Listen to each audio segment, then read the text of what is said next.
ప్రతి ఒక్కరి మనస్సు కదిలించే అద్భుతమైన కథ మరో వేశ్య కథ. భార్య లేని అతను శారీరక సుఖం కోసం ఒక వేశ్యను బుక్ చేసుకొని ఇంటికి తీసుకువెళ్తాడు. ఆ తరువాత ఆ వేశ్య ఆమెని ముట్టుకోవాలంటే ఒక షాకింగ్ కోరిక తీర్చాలని అతన్ని అడుగుతుంది. ఏ వేశ్య అడగలేని కోరిక ఆమె అడగడంతో దారుణంగా షాక్ అయ్యాడు. కానీ అసలు నిజం తెలిసి అతని గుండె పగిలిపోయింది. ఆ ఒక్క కోరిక వారిద్దరి జీవితాల్ని ఊహించని మలుపు తిప్పింది. ఆ కోరిక ఏమిటి? చివరికి అతని నిర్ణయం ఏమిటి? ఆమె ఒక పూలతోటలా ఉంది. కాకపోతే సాంప్రదాయానికి విరుద్ధంగా తెల్లటి ధవలవర్ణపు చీర కట్టింది. మ్యాచింగ్ బ్లౌజ్ తొడిగింది. కళ్ళకి కాటుక పెట్టి మెడలో ఒంటిపీట గొలుసు వేసుకుంది. కాళ్ళకి వెండి పట్టీలు, తలనిండా మల్లెపూలతో మొత్తానికి కొత్త పెళ్లి కూతుర్లా ముస్తాబై వచ్చి సిగ్గుపడుతూ బయట నిలబడింది. తలెత్తి చూశాను. ఆకాశం నుండి అప్పుడే దిగిన అప్సరసలా ఉందామె. వెన్నెల కరిగించి సోయగాల గాంధర్వ కాంతిని వివరించినట్లు ఉందామె. ఎక్కడ ఏవేవి ఉండాలో మానవ దేహాల ఇంజనీరింగ్ తెలిసిన బ్రహ్మ అక్కడక్కడ అవి సమకూర్చి భూమి మీదకి జారవిడిచినట్టు ఉందామె. లోపలికి రా అన్నాను. వచ్చింది. సిగ్గుపడుతూ నిలబడింది. కూర్చో అని మళ్ళీ చెప్పాను. నాకు దూరంగా మంచం పట్టి అంచున బితుకు బితుకుమంటూ కూర్చుంది. నేను పైకి లేసి తలుపేసి వచ్చి ఆమె పక్కన ఆమెను తగిలేలా కూర్చున్నాను. ఆమె కాస్త దూరం జరిగింది. విస్మయంతో చూశాను. నేను చాలామంది వేశ్యలతో కలిశాను, రమణించాను. ఇంతలా సిగ్గుపడే వ్యభిచారిని నేను చూడలేదు. ఇదే ఫస్ట్ టైం చూడటం. నేను విస్తుపోతూ మరోసారి తనని దీక్షంగా చూశాను. మంచి సౌందర్యం ఆమెది. మైనం అద్దినట్లు ముద్దుగా మెరిసే బుగ్గలు, విల్లు పంపులా ఒక కోణంలో వంగిన మెడ, ఉవ్వొత్తున ఎగిసే కడలి, తరంగంలా పైకి ఉబికిన వక్ష సంపద, పల్చటి చీరలో నుండి తిరిగి కనిపించకుండా తన నాభి, నిజంగా మత్తెక్కించే అందం ఆమెది. కాకపోతే కళ్ళలోనే కాంతి తగ్గింది. కేవలం జీతం కోసం మాత్రమే పనిచేసే ఉద్యోగినిలా ఉత్సాహరితంగా ఉంది. నేను మరోసారి ఆశ్చర్యపోతూ ఏమిటి అలా ఉన్నావు అన్నాను. తను మాట్లాడలేదు. ఒక్కసారి తలెత్తి చూసి మళ్ళీ దించుకుంది. నేనే చొరవ చేసి భుజం మీద చెయ్యి వేస్తే సున్నితంగా తొలగించింది. ఏయ్, ఏమైంది నీకు అన్నాను కోపంగా. డబ్బు కోసం వచ్చిన ఆడది అలా బిహేవ్ చేస్తే కోపం వస్తుందిగా మరి. అంత ఇష్టం లేని దానివి ఎందుకొచ్చావు? ఊరికే డబ్బులు వస్తాయా? మూసుకొని సహకరించు. బట్టలు విప్పుతావా? నన్ను విప్పమంటావా? పైకి లేచి అన్నాను. దాంతో తను మరింత బెదిరిపోయింది. కళ్ళ నిండా నీళ్లు తెచ్చుకొని దీనంగా చూసింది. నా ఉత్సాహం, కోపం రెండూ చల్లబడిపోయాయి. ఎందుకో తెలీదు, తనని చూస్తే జాలేసింది. బహుశా ఈ వృత్తికి కొత్త అనుకుంటాను. లేదా ఇంకా ఏదో బలమైన కారణం ఉండి ఉండాలి.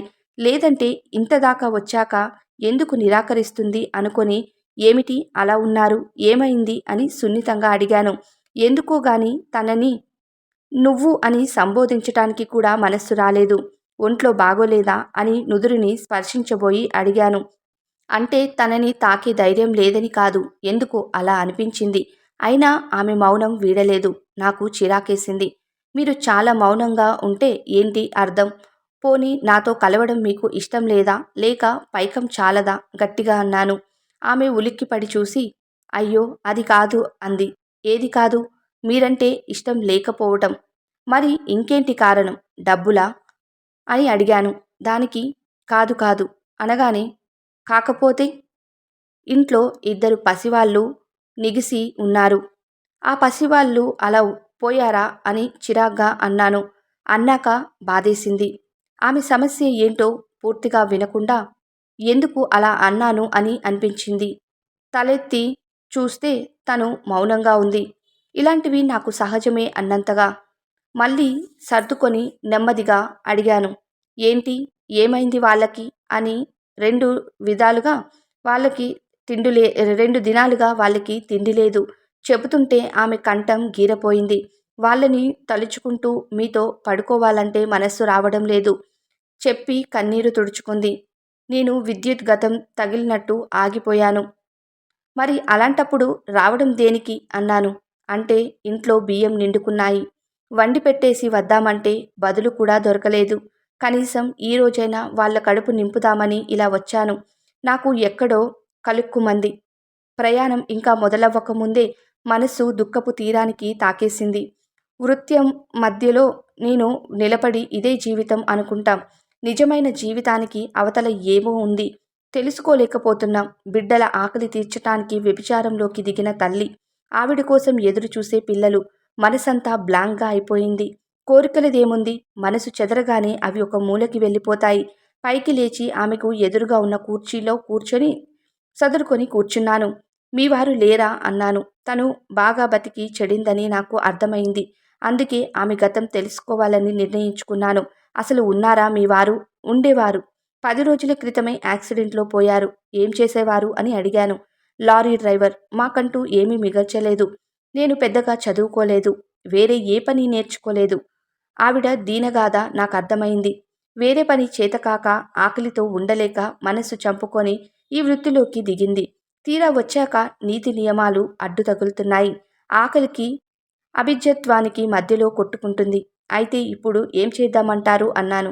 ఆమె నేలకేసి చూస్తూ మీరు కాస్త డబ్బిస్తే ఇంటికి వెళ్ళి అన్నం వండిపెట్టి బిడ్డలకు తినిపించి తిరిగి వస్తాను అని అంది. నాకు చప్పున ఆవు పులి కథ గుర్తొచ్చింది. కథలో ఆవు కూడా ఇలాగే పులికి చెబుతుంది. కాకపోతే అది కథ, ఇది జీవితం. నాకెందుకో తమాషాగా అనిపించింది. డబ్బు తీసుకుని వెళ్ళాక మీరు తిరిగి రాకపోతే ఎలా అన్నాను. ఆమె సమాధానం చెప్పలేదు. కనీసం ఒట్టు కూడా వేయలేదు. మళ్ళీ నేనే చెప్పండి రాకపోతే ఎలా అన్నాను. ఖచ్చితంగా వస్తాను. బహుశా కథలో ఆవు కూడా ఇలాగే చెప్పి ఉంటుంది. ఎంతిమ్మంటారు అని అడిగాను. ఒక 100 రూపాయలు చాలు. నాకు కన్నీరు రాలేదు. అయినా పిటికెడు నుంచి పట్టె మంచం దాకా ఆడదానికి అన్నీ శత్రువులే. భద్రత కోసం తను, సుఖం కోసం మగాడు పోరాడుతూనే ఉంటారు. నేను పర్సులో నుండి 100 రూపాయల కాగితం తీసి ఆవిడ చేతికిస్తూ ఈ వృత్తిలో రావటం ఇదే మొదటిసారా అని అడిగాను. అవును తలూపింది. ఆమెను సాగనంపి నేను బయటికి చూస్తూ నిలబడ్డాను. చూద్దాం ఆవు మాట మీద నిలబడుతూ ఉందో లేదో. నా వయస్సు 40 సంవత్సరాలు. ఆప్తులు ఎవరూ లేరు. చెప్పాలంటే ఒక విధంగా అనాథనని. అంటే ఉన్న అమ్మ ఈ మధ్యనే చనిపోయింది. పెళ్ళయింది. కానీ పిల్లలు పుట్టకముందే తను నన్ను ఒంటరిగా వదిలేసి దేవుడి దగ్గరికి వెళ్ళిపోయింది. బ్లడ్ క్యాన్సర్ కారణం చూపి ఆ కారణంగా ఆయన తన దగ్గరికి పిలిపించుకున్నాడు. నా భార్య చనిపోయి ఇప్పటికీ 10 ఏళ్లయింది. మళ్ళీ పెళ్లి చేసుకోవాలన్న తలంపు నాకు రాలేదు. నిజం చెప్పాలంటే ఆవిడని మర్చిపోవటానికే నాకు 5 ఏళ్లు పట్టింది. అంత అందమైన అనుకూలవతి అయిన నా భార్యని మర్చిపోవటం అంత సులభం కాదు కదా. అలాగని ఉప్పు కారం తిన్న శరీరం ఊరుకుంటుందా? అందుకే అప్పటినుంచి ఇదిగో ఇలాగే కాలం వెల్లదీస్తున్నాను. వారానికో నెలకో మనసుకి నచ్చిన అమ్మాయిని గదికి తెచ్చుకోవటం, రాత్రంతా ఉంచుకొని కోరిక తీర్చుకోవటం, పొద్దు పొడవక ముందే సాగనంపటం, ఇది నా జీవితం. అలాగే ఈరోజు ఎందుకో మనస్సు లాగింది. పొద్దుపోయాక డ్యూటీ నుండి ఇంటికి తిరిగి వస్తూ బ్రోతల్స్ నిలబడే విజయమహల్ రైల్వే గేట్ సెంటర్కి వెళ్ళాను. ఎక్కువ మంది లేరు. 3 4 ఉన్నారు. వాళ్ళు కూడా పెద్దగా అందగత్తలేమీ కాదు. నాకు నచ్చలేదు. ఆ రోజుకి కోరికను వాయిదా వేసుకొని తిరిగి ఇంటికి వస్తుంటే అప్పుడు కనిపించింది తను. వీధి లైట్లు క్రీనీడలో అమాయకంగా నిలబడి ఉంది.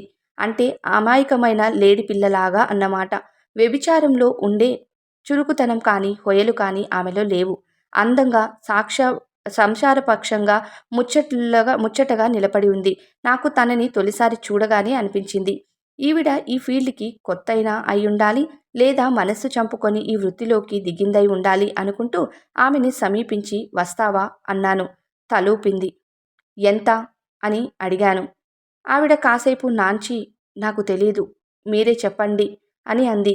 నేను ఊహించింది నిజమే. తను ఈ ఫీల్డ్‌కి ఖచ్చితంగా కొత్తదే. బహుశా తొలిసారి. అది ఈరోజు వచ్చి ఉంటుంది అనుకుంటూ అందరికీ ఇచ్చే ఖరీదే చెప్తాను. నైట్ అంతా ఉంటే 4000 ఇస్తాను. సమ్మతమేనా అని అన్నాను. తన ముఖం కాంతివంతం అయ్యింది. సరే అన్నట్లు తలూపింది. రూమ్ ఉందా అని నేనే అడిగాను. సహజంగా బయటికంటే అందరూ అంత ధైర్యంగా రారు. బ్యాచిలర్‌గా ఉండి హింస పెడతారని భయం వాళ్ళకి. లేదు అంటే నా రూమ్ అంటే నా ఇల్లుంది. వస్తావా అని అడిగాను. మళ్ళీ తలూపింది తలవంచి. వెళ్తున్న ఆటోని ఆపి ఎక్కి కూర్చొని రా ఎక్కు అన్నాను. పక్కకి జరిగి తనకి చోటిచ్చి తను వచ్చి నాకు తగలకుండా కూర్చుంది. నీ పేరు అని ఆటో కదిలాక అడిగాను. జ్యోతి అని తను చెప్పి ప్రతి జవాబుకి రెండక్షరాలు ఎక్స్ట్రా చేర్చటం, ఆమె భయాన్ని తలెత్తి మాట్లాడకపోవటం, ఆమె బిడియాన్ని ప్రతి విషయానికి బెదిరిపోవటం, ఆమె కొత్తదనానికి సూచనలు. ఆలోచనల్లో ఉండగానే తలుపు చప్పుడైంది. చేతిలోని టీవీ రిమోట్ని పక్కన పెట్టి వెళ్ళి తలుపు తీశాను. ఎదురుగా జ్యోతి. ఆవు పులి కథ నిజమైంది. ఆవు మాట మీద నిలబడింది. నవ్వుకుంటూ తనకి దారిచ్చిన. లోపలికి రండి గౌరవప్రదంగా అన్నాను. ఎందుకోగాని తనని చీప్గా పిలవాలంటే నాకు మనస్సు రాలేదు. తను తల వంచుకొని లోనికి వచ్చింది. ముఖంలో పెద్ద మార్పు లేదు. ఇంతకు ముందులాగే ముభావంగా ఉంది. కూర్చోండి అని చెప్పాను. సహజంగానే దూరంగా కూర్చుంది. నేనే వెళ్ళి పక్కన కూర్చొని మీద చెయ్యి వేశాను. మళ్ళీ అనీజీగా కదిలింది. కాకపోతే ముందులాగా చేతిని నెట్టేసి నిరాకరించలేదు. నేను నెమ్మదిగా చీరను తొలగించాను. ఆమె వేగంగా కదిలి తన తలని పక్కకి వంచి చీర కిందకి జారిపోకుండా గడ్డంతో నొక్కిపెట్టింది. మళ్ళీ ఏమిటిది అన్నాను. అసలు మీ సమస్య ఏమిటి? నేనంటే ఇష్టం లేదా? ఈలోపు తను చీరని పూర్తిగా కప్పుకొని ఒందిగ్గా కూర్చుంది. మీరంటే ఇష్టం లేక కాదు. ఈ పని చెయ్యడమే నచ్చటం లేదు. మనస్సుకి ఎంత సర్ది చెప్పుకున్నా అంగీకరించలేకపోతున్నాను. ఈసారి కాస్త ధైర్యంగానే చెప్పింది. తన పరిస్థితి ఏమిటో నాకు అర్థమైంది. తప్పు చేయటం ఇష్టం లేదు. కానీ ఇల్లు గడవాలి. పైగా మాట ఇచ్చింది. అందుకే మళ్ళీ వచ్చింది. కాకపోతే మనస్సే సహకరించటం లేదు.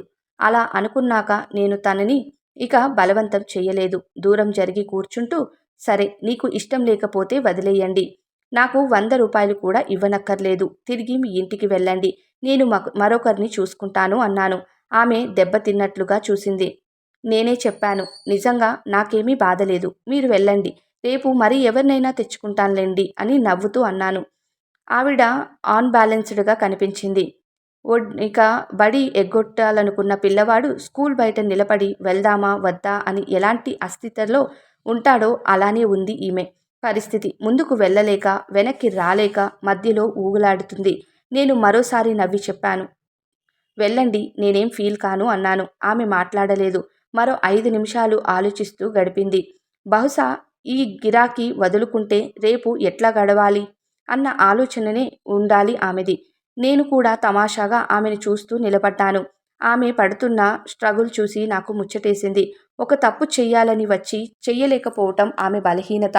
నైతికంగా పతనం అవ్వటం అంటే తన క్యారెక్టర్ని తనే అసే అసహ్యించుకోవటం అటువంటిది.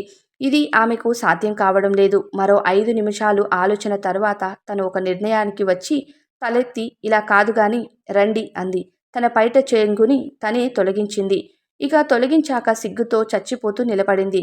అవమానాలన్నిటినీ దెబ్బతిని ఇక బ్రతుకును ఇలానే అని నిర్ణయం తీసుకున్న మెర్సీ క్లింగ్కి సిద్ధపడిన పేషెంట్ లాగా ఉంది. నాకు తమాషాగా అనిపించింది. మళ్ళీ నవ్వి భుజం మీద చెయ్యి వేశాను.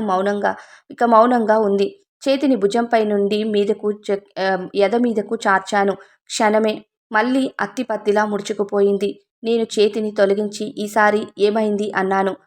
ఆమె చీర సర్దుకొని దిగ్గున పైకి లేచింది. ఆమె చీర సర్దుకొని ఒకటే మాట చెప్పింది. వ్యభిచారం నేను చెయ్యలేను అంది. ఎంత ప్రయత్నించినా నా మనస్సు అంగీకరించటం లేదు అని చెప్పి ఆగింది. ఒక అద్భుతంలా చూశానామెని.